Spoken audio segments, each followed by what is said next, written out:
typically refer to the computer I use as my laptop. The one my son uses is our desktop, even though it doesn't sit on the desk. How about we go shopping for a new computer system for you? First, we'll have to figure out if a desktop or laptop is going to be best for you. One thing that I'll use in terminology is the system unit. This is the case that contains all of the components needed for your computer to work. The two constructions available to you are the desktop or tower or a laptop. Laptops are for the user who prefer portability. This unit is common for someone like you, a college student, consumers who travel frequently, and business people who find themselves working in places other than their office. The desktop or tower is intended for a user who doesn't need a computer that is portable. They are larger in design and often have more features and computing power. Now that you know for sure what the difference between the two are, which system seems like it would be best for your situation? Let's talk about the details of how computers we're looking at are put together. Many of the components I'll show you will have more than one choice for you. Your budget is going to be what drives many of the decisions that you make. Now the first thing is the motherboard. It's the basis of your computer. It's the first component installed in the system unit, and it holds all of the circuitry that ties the functions of the computer components together. You can kind of think of it like your car, which has many computer systems of its own. If you have a frame and tires, you've got a car, or you've got a system unit, but it won't take you very far.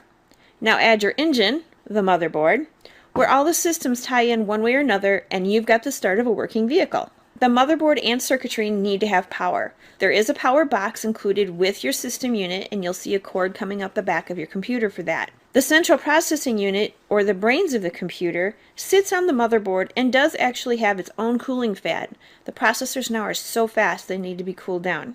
All the instructions you give the computer, like a click of a mouse, go through the CPU, which processes in billions of cycles per second. Commonly installed processors have quad cores, or 4 separate processors in one component. There are 6-core and 8-core available, and the more advanced the technology, the higher the cost. That's one of the choices you might need to make. Next to the CPU sits the cache. That's C-A-C-H-E, or the temporary memory where things you are working on sit for quick interpretation by the CPU. The RAM chip is also near this location. Random access memory is volatile or temporary memory. Whenever you turn on a program, its instructions are stored in RAM while the machine is on. Once you shut the machine down, both the cache and the RAM are completely cleared out. RAM storage is common at 8, 10, or 12 gigabytes. ROM, or read-only memory, is located here as well. This is a permanent or non-volatile memory. As soon as you turn on your computer, the startup instructions that are stored in ROM begin to execute. Even when you turn it off, the instructions stored in ROM remain. So if you have a machine that's Windows, as soon as you hit the power up button, you'll get a short screen that might give you a message from the manufacturer.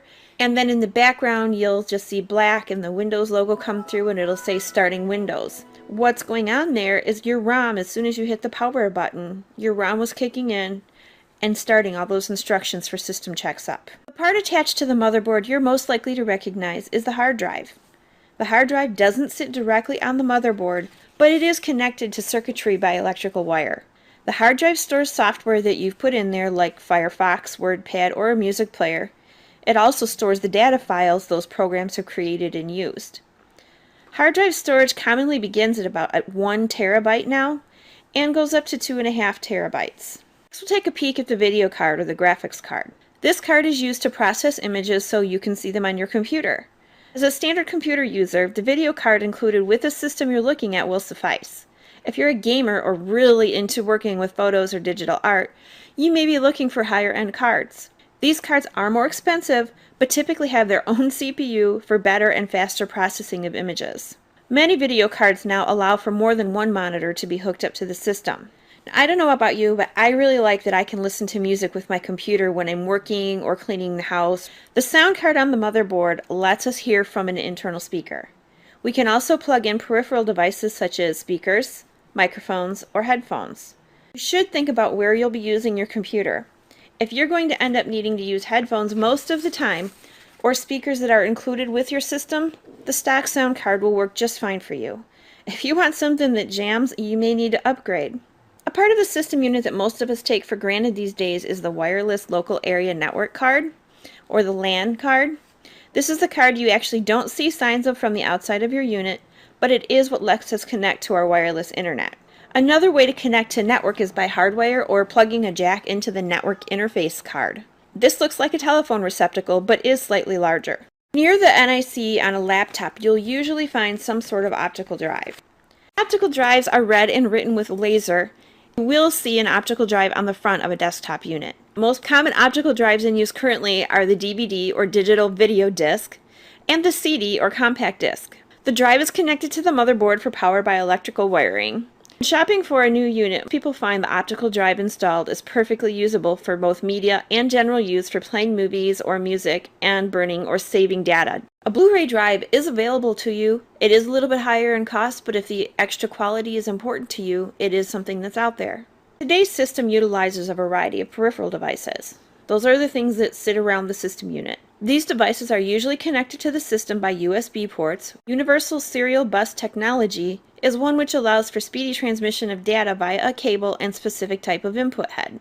Peripherals which may be familiar to you are monitors, printers, keyboard, mouse, and speakers. Choosing peripherals you want with a new computer system depends on what you desire. If you're looking for a new printer, do you want a laser printer or an inkjet printer? That decision may be made because of how much money you have to spend up front. The keyboard and mouse included with the system, are those good enough, or do you need something that's multimedia or ergonomic? There are a lot of different questions to consider when you actually look at your budget for a new system.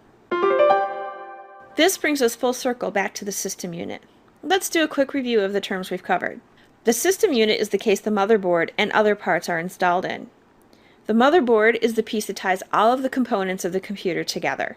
The CPU, or Central Processing Unit, is the brains of the computer. Random access memory, or RAM, is temporary or volatile and holds data and instructions for software currently in use.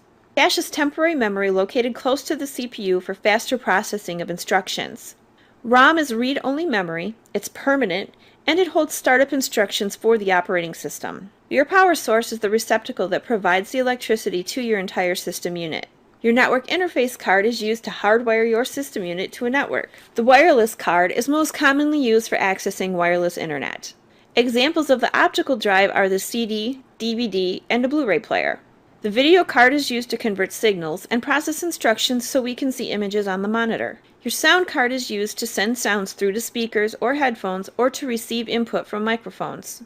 The hard drive is where programs and data are stored until they're specifically removed. And finally, peripherals are components located around the system unit such as monitors, keyboards, mouse, and speakers.